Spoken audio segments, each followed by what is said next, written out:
Okay, I'm proud to be joined by our leadership team of Senators Durbin, Murray, and Stabenow. So we had a great lunch today, really a lot of enthusiasm, a lot of new ideas on focusing on lowering costs for working families, whether it's child care or prescription drugs or semiconductor chips or filling up the gas pump, what's on the dining table, cost of food. We're coming up with solutions to address these issues. That's the big difference between Democrats and Republicans when it comes to lowering people's costs. We have real answers. They don't. They just attack. And why don't they have answers? Because much of the time it goes after the special interests that support them. So they don't want to deal with the oil companies or the meatpacking companies or the shipping monopolies. So we are focused on getting costs down, and you're going to see a lot of activity in March on us, from us on that issue. Now, let's not forget, we're a very strong economy. In President Biden's first year, the economy added 6.6 million new jobs, the most ever in a president's first year. But we're not stopping there. Now that wages are going up, we want to make sure costs go down so the average person has more money in her or his pocket. And that's what our whole lunch was about, or most of our lunch was about today. Various members came up with different ideas, and we're going to focus and we're going to come up with caucus agreement on those ideas. Not everyone will agree with each idea, but there'll be large buy-in, and you'll hear a lot about this from us as we move on. And one of the ways we're reducing costs, of course, is the competition bill to relieve U.S. supply chains. That was bipartisan. And on any of these cost-saving bills, we'll welcome Republicans joining us. If we can get 60 votes on a bunch of them, that's fine. But when we can't, we're still going to move forward. And you'll see some votes on the floor on these as well. We've been pushing for years, for instance, to lower the cost of prescription drugs. We think it's an outrage that insulin should cost $600 per month rather than $35 a month. And we're working with Republicans on antitrust bills to increase competition. So as I said, some will be partisan, some will be bipartisan, but we have solutions, and we're going to focus like a laser on reducing costs.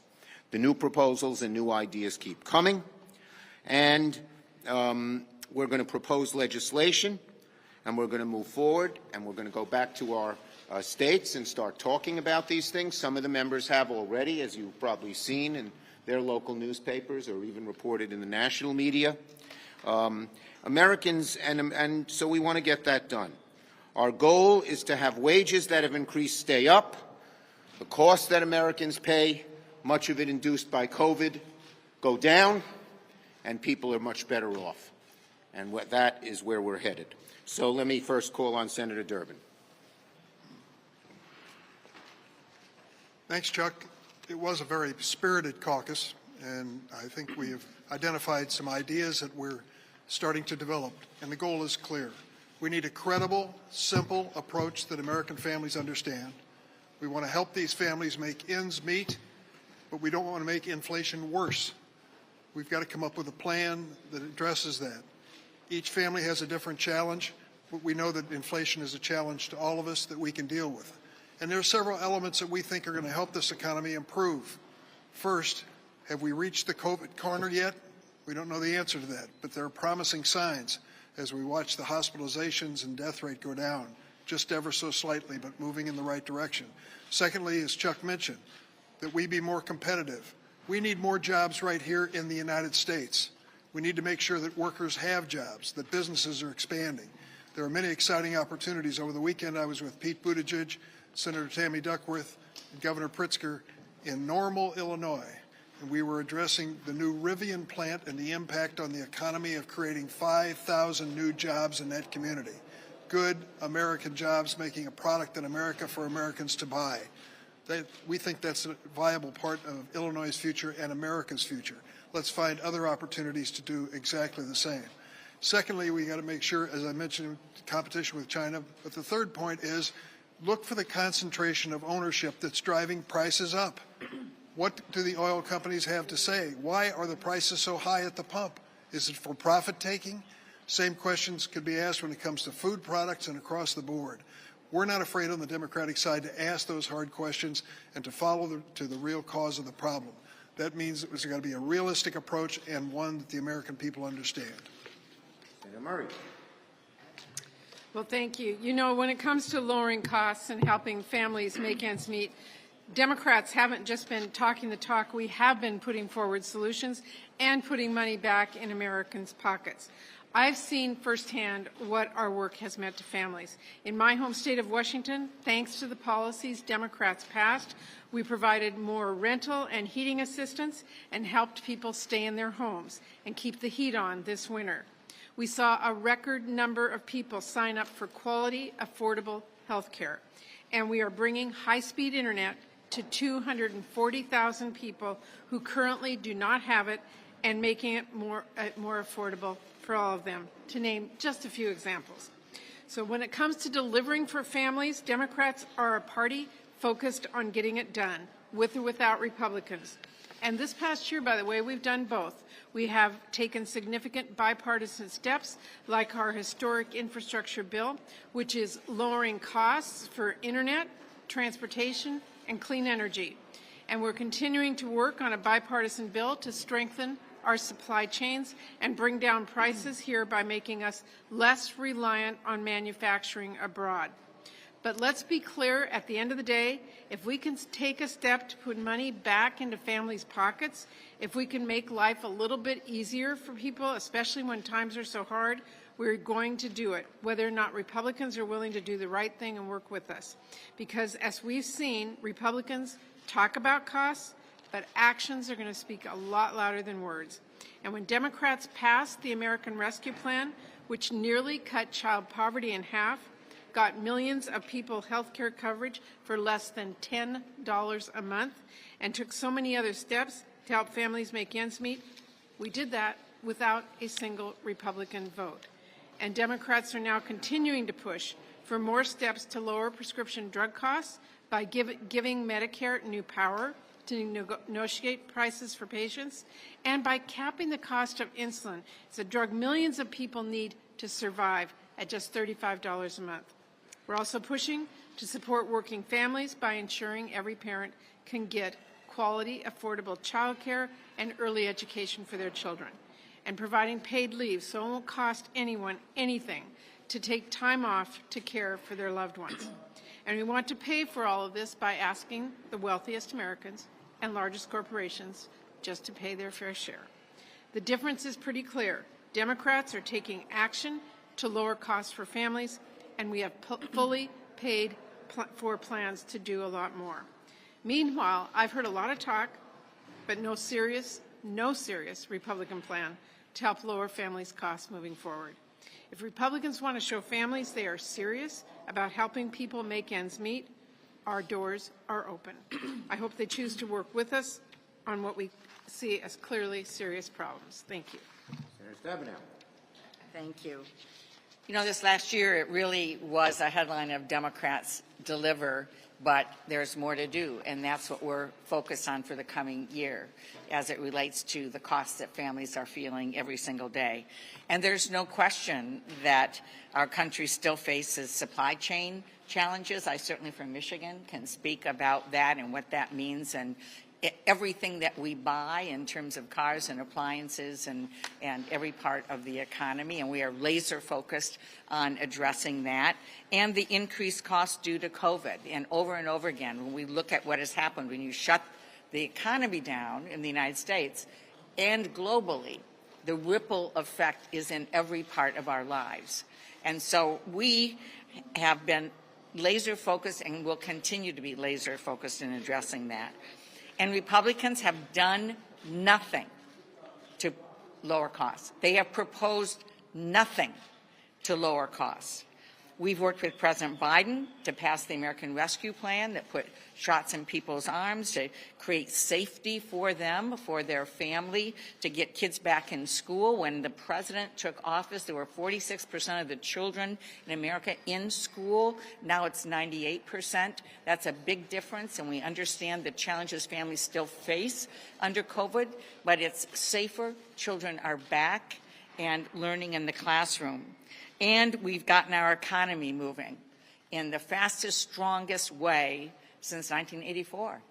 It is amazing, the underlying strength, even when we've seen costs go up, which are very real.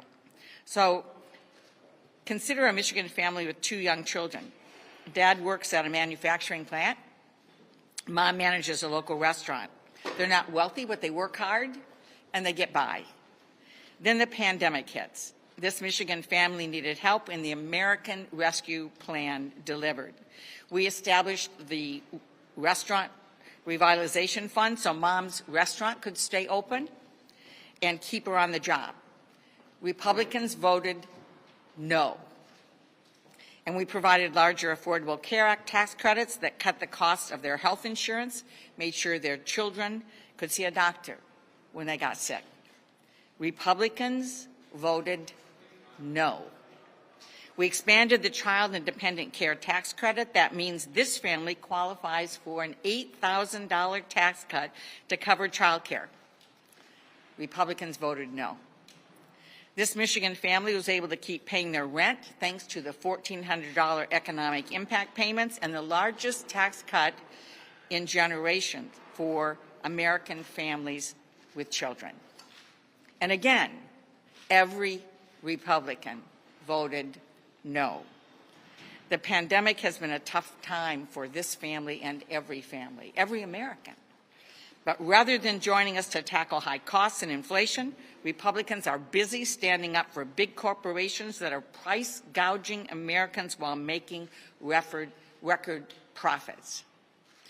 We are laser focused on lowering Americans' costs and continuing the strongest economic growth since 1984. Thank you. We're going to take questions first on the subject of cutting costs. So don't ask if it's not cutting costs.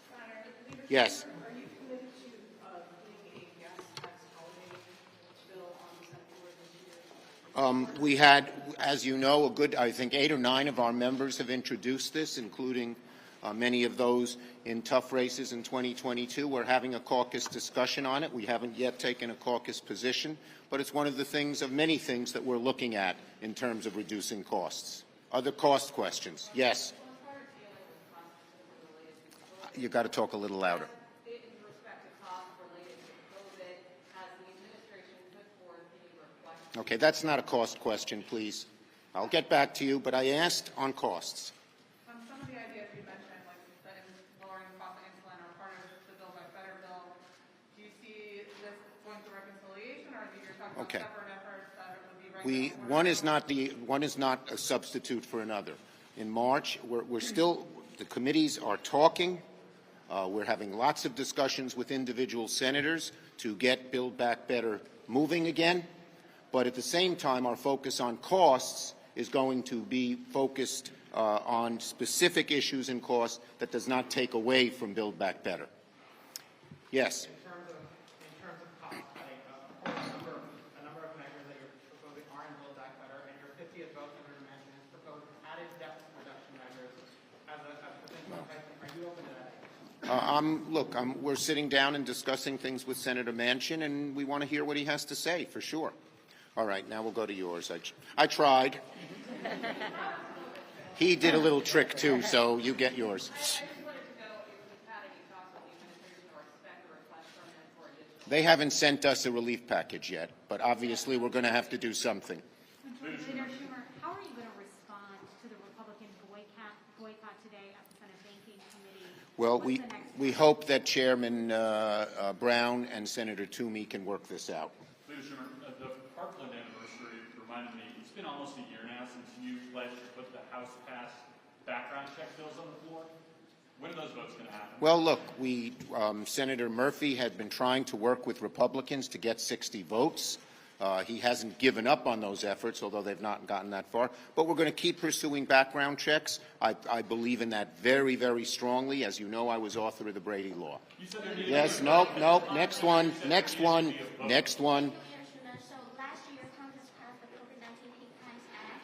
We are seeing cases going up against Asian Americans, including one that just happened over the weekend in New York City. So is the COVID-19 Hate Crimes Act not as effective as it should be? No, it's in the process of becoming very effective. It actually focuses prosecutorial resources on Asian hate crimes. It's focused the country on Asian hate crimes. I think it is effective, but it's going to take a little while for it to be fully implemented.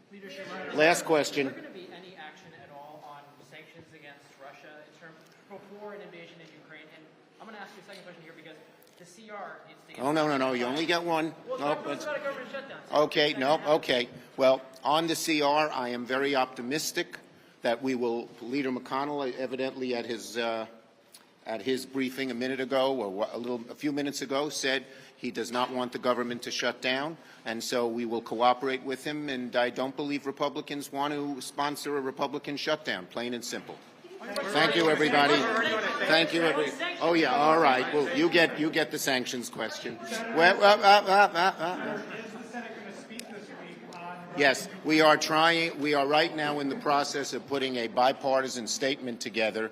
Leader McConnell and I are working on this with the chairs and ranking members of the relevant committees, and we hope to have that statement very soon, as soon as today. You'll go see it. You'll go read it. Thank you.